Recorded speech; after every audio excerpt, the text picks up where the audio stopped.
இலங்கை கடற்படையினர் பறிமுதல் செய்து வைத்துள்ள படகுகளை விடுவிக்க மத்திய அரசு நடவடிக்கை எடுக்க வலியுறுத்தி நாகையில் மீனவர்கள் 3வது நாளாக உண்ணாவிரத போராட்டம் நடத்தி வருகின்றனர். இதுகுறித்த கூடுதல் தகவல்களை எமது செய்தியாளர் ஸ்ரீதர் வழங்கி கேட்கலாம்.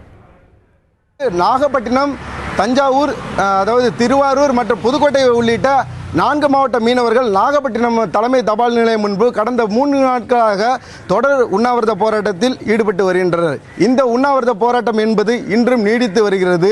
மேலும் இந்த உண்ணாவிரத போராட்டத்தை கைவிடக் கோரி நேற்று தமிழக மீன்வளத்துறை அமைச்சர் ஜெயக்குமார் இங்குள்ள மீனவர்களிடம் பேச்சுவார்த்தை நடத்தினார். இந்த பேச்சுவார்த்தை என்பது தோல்வியில் முடிந்தது. இது குறித்து அக்கரைப்பேட்டையைச் சேர்ந்த திரு மீனவர் மோகன்தாஸ் இருக்கார், அவர்கிட்டமே நம்ம கேட்போம். அதாவது இந்த மீனவர்களை விடுவிச்சாச்சு, அந்த படகுகளை விடுவிக்க நடவடிக்கை எடுப்போம்னு சொல்லியிருக்காங்க. அதே போல் இன்று டெல்லியில் நடைபெறும் பேச்சுவார்த்தையின் மூலம் மத்திய அரசுக்கு அழுத்தம் தரப்படும் சொல்லியிருக்காங்க. இந்த உறுதிமொழியெல்லாம் சொன்ன பின்னரும் இந்த போராட்டம் நீடிப்பதற்கு காரணம் என்ன? தமிழக அரசிட்டேருந்து என்ன உத்தரவாதத்தை நீங்கள் எதிர்பார்க்குறீங்க? இது மாதிரி பல தடவை உண்ணாவிரதம் இருந்திருக்கு. பல முறை எங்கள்கிட்ட அரசாங்கம் சொல்லியிருக்காங்க, எங்களுக்காக பண்ணுங்க. ஒரு முறை கூட அதை மாதிரி அவங்க சொல்லி பண்ணதில்லை.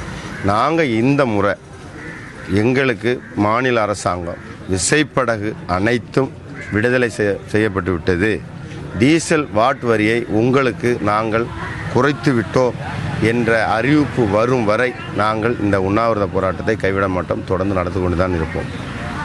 குறிப்பாக என்ன சொல்கிறாங்கன்னா, ஒவ்வொரு முறையும் அரசு அளிக்கும் உத்தரவாதம் என்பது பேச்சளவில் இருக்குதே தவிர செயலளவில் இல்லை என்பது நாகை மாவட்ட மீனவர்களின் குற்றச்சாட்டாக இருக்கிறது. எனவே ஒட்டுமொத்தமாக விசைப்படகுகள் விடுவிக்கப்பட்டு விட்டது, அதை தமிழகத்திற்கு கொண்டு வரலாம் என்ற உத்தரவாதம் அளிக்கும் வரை தங்களது உண்ணாவிரத போராட்டம் தொடர்ந்து நடைபெறும் என இங்குள்ள மீனவர்கள் தெரிவித்திருக்கிறார்கள்.